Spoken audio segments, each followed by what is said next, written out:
Kua puta te whakatau a te rōpū whakamana i te tiriti o Waitangi e mea ana me whai ni hoake anō te Māori i roto i te ture kohuke me te ture whakahaere rawa. I te mea kāore e nei ture i te tino aro atu ki ngā mātā pono o te tiriti o Waitangi. He ture kua roa e tāmiana i a ngā tiruahine e pāna ki ngā mahi kerihinu ki roto i tō rātau rohe. I nā te tono a ngā tiruahine me Ngāti Kahungunu ki te rōpū whakamana i te tiriti. Ki ata tirohi ana mahi kerikeri pokanoa a te krauna i o rātau whenua. The report has indicated what our aspirations are, but how do we turn those into reality? Tō mātou hie nei, e noho kanohi ki te kanohi, a mahi tahi i te taho te krauna.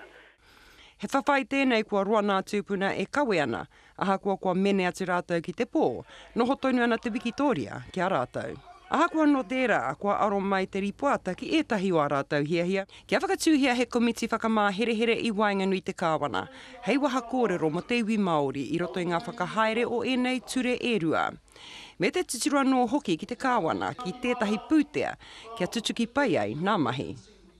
Kia tohua he mānga i kai kōmihana mai te rōpū whakamana i te tiriti, hei kaupane. Any act, for that matter, with regards to management of petroleum, has never been treaty-friendly for us.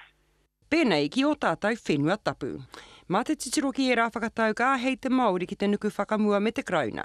Me te mōhiu anō, ka wero kaha te krauna ki te whakaitiake i te mana o enei tono.